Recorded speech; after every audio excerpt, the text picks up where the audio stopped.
Steak from frozen is better. Change my mind. Just kidding. We're gonna see if we can change our minds as we do a side-by-side comparison tonight. We've heard about this experiment and we recently got shouted out to do this one. You wanna see our attempt and see if steak from frozen is better than fresh? Stick around and find out while we dig in.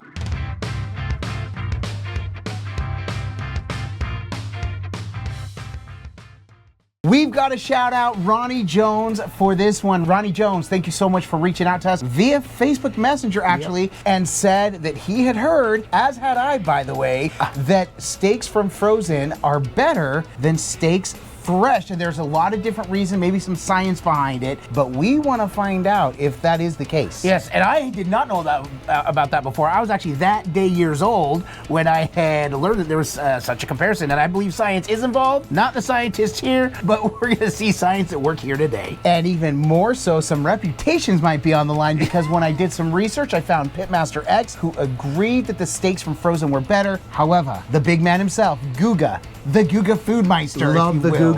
Guga Foods disagreed. In fact, his whole crew said nah. His nephew. That said, here's the difference. Yeah. Here's a big difference. Is that when Guga and company did it, they did a reverse sear on the fresh steak and did not do the same process for the other. So we're going to do a reverse sear on both the fresh and the frozen. Brett, people have no idea what we're doing unless we show the groceries. Boy, here you go. Here are the groceries. Steak and steak. Nice. We are going to be salting and peppering both of them using butter. Now, we're using the butter to salt and pepper? Yeah, we're going to be using butter and salt and pepper, but we're using top sirloin with a cut. We try to get ones with the most marbling in there because that is the fat, that is a flavor that you get in these steaks. So we're going nice and simple with these. I would have loved to have ribeyes. The price I couldn't justify when we're simply doing an experiment. And really, we just want to test the quality difference, and we thought this would be a lot of fun. Come along with us over to the griddle. All right, I'm convinced that the fresh steak is going to be better, but I'm actually excited to see if we can make this steak from frozen taste good. To me, the reason I kind of get why the frozen is gaining some traction is the idea that as it slowly comes to temperature, I think the juices release slower and kind of going throughout. That is my thought, my theory. And so that's where I think the juices stay in there and might help a little bit, especially with this reverse sear. But honestly, we'll give our true assessment afterwards. All right, so here's we're not going to salt and pepper the frozen one first, obviously, because salt and pepper is just going to sit on and not, the meat's not going to absorb any of the flavor. So we got plenty of butter on there. We're going to go here. And then as you can see, this is nice and frozen. And that is going there. So now, one thing I love to do is actually like to salt and pepper my steak. Actually, that's pepper. I like to salt and pepper my steak. Oh, salt does have to go on first. It does, in my book. It actually does. It'll penetrate deeper, actually. Yes, I like it to go, and by the way, you want to be very liberal with the salt and pepper. And I like to do this actually a good 10, 15 minutes before. This steak has been sitting out for a good 45 minutes. It is to room temperature, although it may have cooled a little bit being out here. Outside. It is outside here, but yep, so there we go. Get more butter on. I'm gonna flip it. So we're gonna just salt and pepper this, and then we're gonna get it put on the griddle. So we are going to do a reverse sear. We have found it's one of our favorites, says Brett Butters. So we're on a little bit low and slow right now. The griddle's on medium low, closer to low setting. After they're both kind of cooked through, we get to about 115, close to 120. We're gonna come over here for a 1 minute sear per side to get nice and hot and to seal in the juices. So there we go. This will be on for 2 minutes. This we're gonna try to leave on for about 3 minutes. We're gonna give this a flippity-doo-dah. This one's been on for 3, so let's give it a flip and then we'll season the other side. Ooh, will we? The ice is making it stick. Oh, dude. Okay. Actually getting a little bit of stir. So now that this has been cooking, we're gonna go ahead and salt and pepper this side now. And again, we are very liberal with the salt and pepper on these steaks. One thing I do want to point out, these steaks were very, very similar in size and shape. That's why I chose these specific 2 steaks. From freezing it and just kind of keeping it in the freezer, it did kind of suction up just a little bit, so it looks a little bit tighter, but these were relatively the same size steaks. We went ahead and, as I was talking about, because we're doing the low and slow, we went 4 minutes, so now we're gonna give it a flip because we're not quite to temp. After we flip it, and go ahead and flip this one as well, you can tell it's still frozen, but we're gonna this side now. And then we're gonna temp this one. So season that, and then we'll temp it and see where we're at. Oh, 115, 117. This is ready to sear. This is exactly where we want it. It's 119. This is where I wanted to sear. So now we're gonna sear it 1 minute, 1 minute. Let's get a bunch of butter down and put it right here. And this is screaming Very hot right here. And your pat of butter, as requested. Right there on top. And then we're gonna flip, we're gonna come over here. We're gonna take advantage of this being screaming hot. We only have this zone all the way on hot. And I was worried at first because, wait, how are we gonna do both at the same time? This other steak is taking a lot longer to cook. Therefore, it's gonna be able to come back to temp, and we're gonna be able to sear that one as well. Okay, yep, pull that down. And then we're gonna flippity-doo-dah right onto the butter there. And then we'll start basting with that butter. Oops. There we go. This is where I come in. This is where I do my job. Internal temperature 127 on this. We're gonna pull this, set it inside. It's a little bit too cold out here, but that one's ready. The frozen one, still a little frozen on the inside. It's gonna take a while. We may be eating this steak up so we can get a true taste test before this one's even done. I have faith that one's gonna cook quicker now because we do keep flipping. That is true. All right, here we go. We finally got internals to 120, which is where we wanted. It took a little bit longer, about 7 minutes longer for the steak. We flipped it 2 more times. So Brett is going to get it flipped over there. It's already got a pretty good sear here. So we're just gonna go 1 minute here, set it down. Adam's gonna get a little piece of butter. Gonna set it down here. It's a nice big piece of butter. I feel like this one needs a little bit more flavor. Adam's helping this one as much as he can. Right, and we're gonna do the last sear. I'm gonna move it right here. This is the hottest part of the griddle, likely right in here. So look at that nice sear, and it is just demolishing that butter underneath. Let go for 1 more minute. I'm gonna start basting here.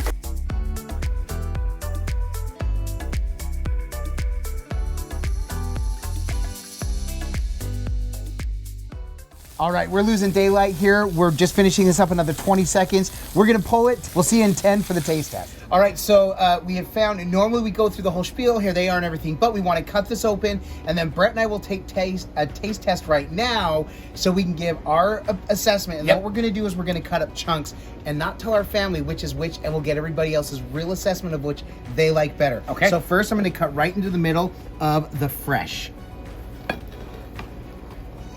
Okay. Notice Adam is using this beautiful Valhalla knife. Just cut right through. Okay, there nice we go. That's exactly how I like mine. Nice and pink. And it is, you see the juices starting to flow a little bit there. Okay, so we'll cut off a couple strips right from the middle for Brett and I. There, cut it in half, and we'll each take a bite of that. How about that? You want to do that right now? Okay, let's do it right now. Okay, so we're gonna taste this first. We're gonna taste this first, then we'll taste. So, like we say, it can look amazing. It looks amazing. It looks perfect. Exactly how I like my steak. Like we say, it can smell amazing.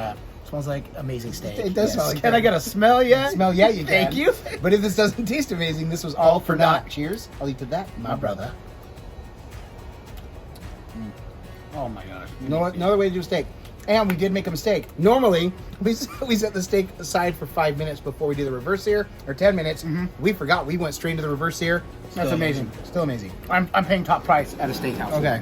Now, this took a lot longer to cook, about 7 minutes longer. Okay, let's look at that. Great coloring. Look at that. Great color. That. Wow. In fact, Brett, do me a favor. Let's grab this real quick. Now, this has been cut a little bit longer, but let's look at the difference. So a little bit more red here, and this looked less red at first. Correct. So let's see how that looks in a minute. Okay. So let's cut it. Now, I would say the outside of this one got a little bit more cooked. Cheers. I'll eat to that, my brother. Come on. No way. Is it better though? Here's the deal. Slightly tougher, but more juicy. More come on. Okay, let's do another little taste of this. Yeah.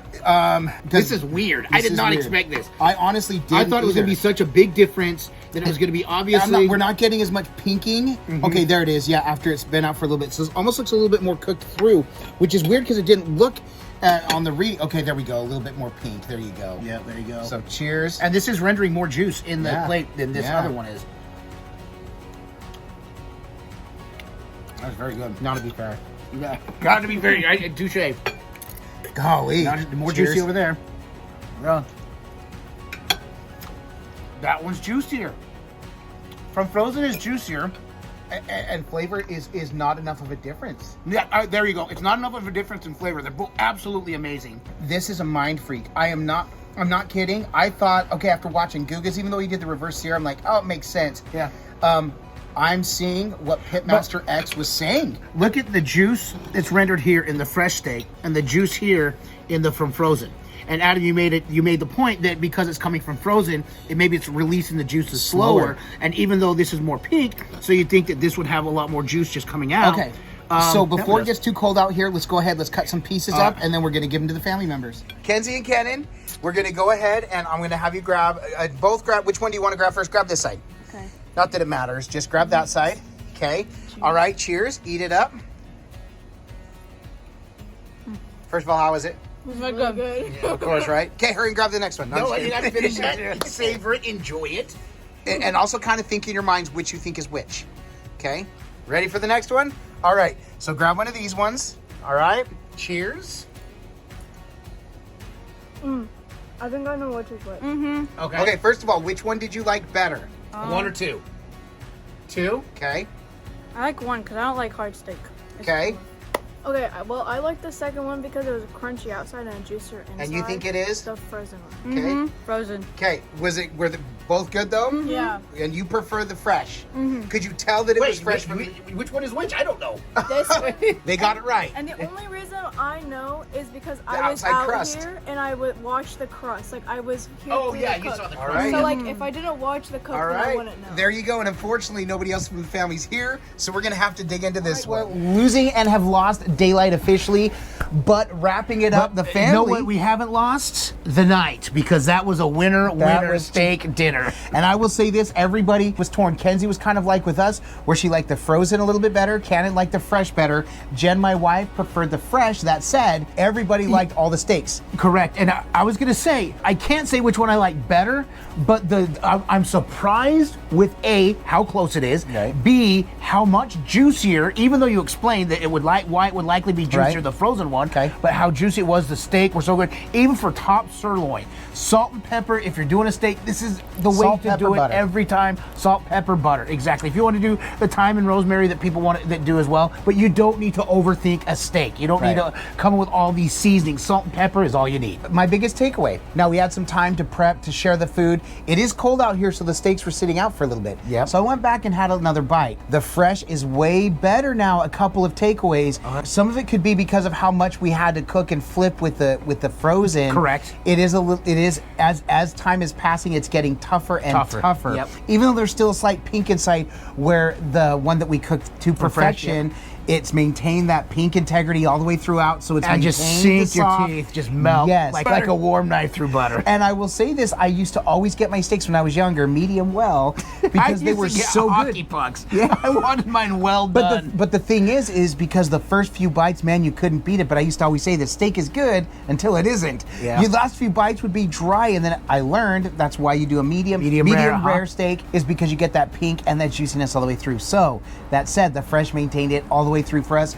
There's a lot of different factors that could have been. We're outside rather than inside, so some control issues with the temperature out here. That said, they're both fantastic. And if you've tried it, tell us your thoughts, what your experiment was like, or if you'd like to do something else with this experiment, maybe something that we didn't think about. We did want to get this as close as we could, recognizing that from frozen we couldn't cook it the exact same. Correct. If you enjoyed this video though, it gave you another idea of something else that you could try, or if you only have frozen steaks, yes, you can do them.